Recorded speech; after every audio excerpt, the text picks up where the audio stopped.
Hello Whovians and welcome to my Doctor Who review. Today I review Doctor Who Day of the Daleks, or Day of the Daleks if you're from America. Apologies for the delay since the last review.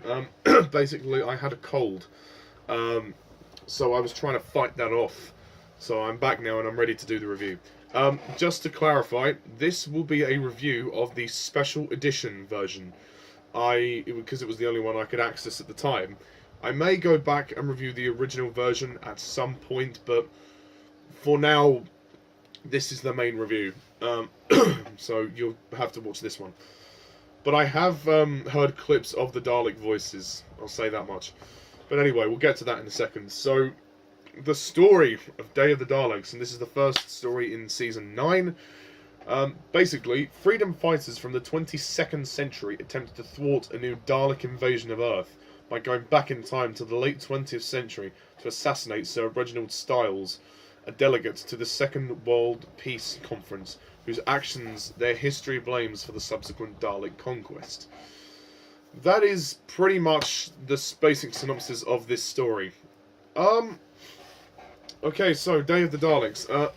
This is quite a big story because we've not seen the Daleks for quite some time. This is their first appearance in what, about 5 years? Well, yeah, I think about 5 years. Anyway, since Patrick Troughton's first season. So yeah, it's been a long time since we've seen this one. So it's since we've seen the Daleks. Sorry, and it's nice to have them back. I'll say that much. It's nice to have them back. What do I think of this story? I like it. I think it's great. I think Day of the Daleks is a fun, great time, great romp. It's a blockbustery popcorn, watch. It's fun.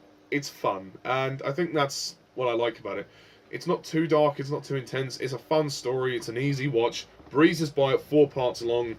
And, I mean, yeah, maybe the story does bear some resemblance to films such as The Terminator, but I don't mind that too much. I mean, to be honest, Doctor Who is a show about time travel anyway, so, I mean, if anything, it wasn't that much similar. I guess in the sense of, Jo Grant and her being captured and then them having to go and rescue her, there's a slight similarity, but it's not that much. I mean, and anyway, this came before Terminator. I think it came before the first one anyway. So, yeah, no, of course it came before the first one. What am I thinking? But, I like this story.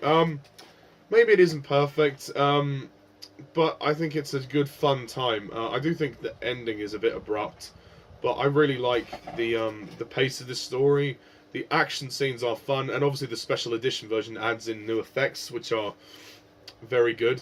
But yeah, the one thing that really does let the story down, I know I haven't seen the original version, but I've heard the Dalek voices, the original Dalek voices.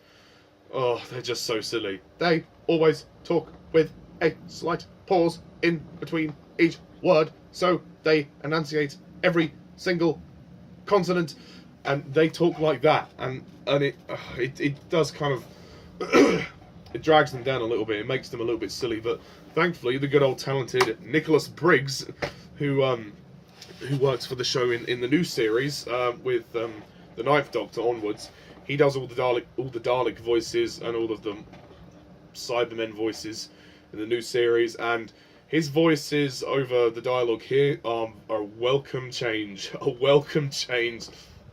Definitely elevate the story a bit further. At times, it's hard to. Some of the side characters aren't really there as much, but I mean, like, there's not as much focus on the side characters. There's so many side characters that they're going back and forth. So I would have liked them to take more time developing the side characters. I mean, I know they're only going to be in one story, but even so, it's just a little nitpick. I think not Patrick Troughton.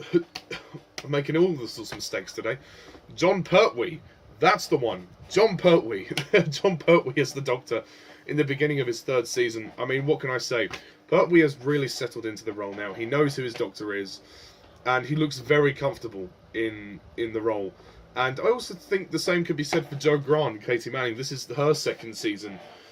She's been with the Doctor for one season, and she feels very much there. And I mean, her character is definitely not the sharpest tool in the shed, but she's cute. I like her. She's cute, and she's always there for the Doctor, and they have a good relationship. She does become a damsel in distress in this story. They do capture her, and so she doesn't really do much in terms of getting involved with the action, at least not till the end anyway. So it's a shame that they kind of reduced her to that. But I mean, she's not dumb, but she's certainly just she's not as intelligent as the Doctor, or not as intelligent as Liz, who was in the first season. But this is a good way to start season 9. The villains, I think, are great. I mean, the Daleks are fantastic. Obviously, with the improved voices in the special edition, they're a lot better. But the look of the Daleks as well is great, and their lair is good. I mean, and we do see them very early on. They don't build up to them too much.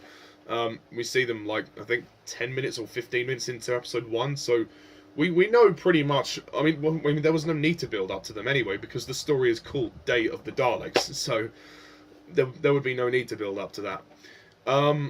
I had a ton of fun with this story. I think it's a huge amount of fun. The sets and production design are great. The music is good. No, I don't think it's the best music they've had, but it's still good. Like the effects of, like, obviously the gold when the Doctor's holding the box, and them going through the I guess you could say wormhole, or the time vortex. Sorry, the time vortex into the 22nd century is good. I like the distinction between both centuries. That's really cool. And the guy who is working with the Daleks, please forgive me, I've forgotten his name. He's good. I do feel like the Brigadier didn't do too much in this story, so maybe that's another thing that could have been improved. But I mean, he's in a lot of the show, so it's not really a major problem. And I think the action sequences are fun. I mean, John Pertwee gets to do a bit more kung fu in this story. He gets to go. He gets to, like, there's a scene in like the old living room or library or whatever, and he's having his drink, and then there's a monster that comes in, and he kind of like karate chops them to the ground. He's definitely a much more action Doctor, and I like that about him. He's a tough cookie. He's a tough cookie. And there's that moment also, which is really intense, where the Doctor is strapped down, restrained by the Daleks, and then because they've discovered who he is, and then they can see there's a picture above which shows Patrick Troughton's face. So they've discovered the Doctor's changed his appearance, even if it wasn't his own choice. But yeah, and I think the script is good. I like the script. It's a fun romp. Lewis Marks wrote the script. Yeah, he does a good job. It's pretty solid. Also, Yates, Benton, Hawke and McIntosh, they're good. They get a lot to do. Yates and Benton have really sort of come into their own by this point. We've seen quite a bit of them, and I like what they do in this story. This is the 60th Doctor Who story as well. The 60th story. Insane. Yeah, I mean, it's great, and it moves along at a great pace. 4 episodes, perfect length. I think the special edition probably is better, although I can't make that judgment until I see the original version. But definitely the Dalek, adding in Nicholas Briggs to do the Dalek voices, I salute you for that. And what a great way to start the season. I'm glad that the Master wasn't in this story. No offense to Roger Delgado, it's not him. It's just because he was in every story in the last season, so we don't need to see him in this one. I think it would detract really seeing him in this story, because the Daleks are making their reappearance, and what a way to bring them back. I mean, great stuff. The ending was kind of abrupt when the office all blows up and everything, and so maybe they could have just slowed the ending down a bit, because it was quite a fast-paced story. It was very much all action. But yeah, I really like Day of the Daleks, and it's a nice return. It's a great, solid, fun return to the Daleks, of the Daleks, sorry. And it's John Pertwee's first encounter with the Daleks, so yay! And it's a damn good one. So that's pretty much all I have to say. So I'm going to score Day of the Daleks. I'm going to give it a 9 out of 10.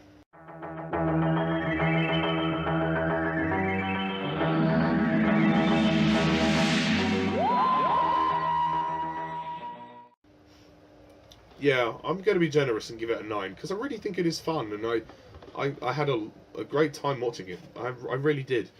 And yeah, again, I'm sorry for the delay with this review. Again, I was ill, but I'm finally over that cold now, so I can resume.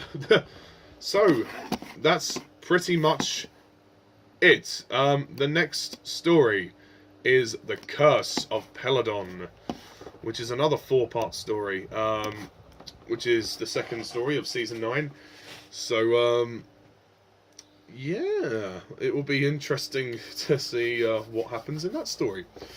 So, that's my review of Day of the Daleks, guys. What do you think? Do you agree? Do you disagree? Please comment down below, let me know. Also, forgot to mention the added CGI effects for the quad bike chase are really cool. And that quad bike chase is fun. I love watching that. That's a really great scene, that is. And I think the effects for that definitely helped. I may go back to the original version of this story at some point. I mean, not that there's much change in the story as such, but just in terms of the technical side of it. Just to compare it. I don't know whether I'll re-review it. I suppose I might mention like some of the things, but I don't think I'll do another full review like this, but I may just do a brief mini review of it. Also, I'm aware that the Macro Terror has come out on DVD. It has been animated. Damn, they couldn't have done it before I did my review. So, you know what that means? I'm going to have to re-review the Macro Terror at some point. I won't do it now. I'm going to wait for a bit until at least until I've finished some more, like, of John Pertwee or maybe even Tom Baker. Like, I want to move forward with the Doctor Who reviews, not move back, but I am aware that it's come out on DVD and Blu-ray, and I will buy it and I will watch it, unless it comes on Daily Motion, because I think it will be another way to reassess my opinion on the Macro Terror, which will be good. But for now, we will continue with the current reviews. So next time we are going to The Curse of Peladon.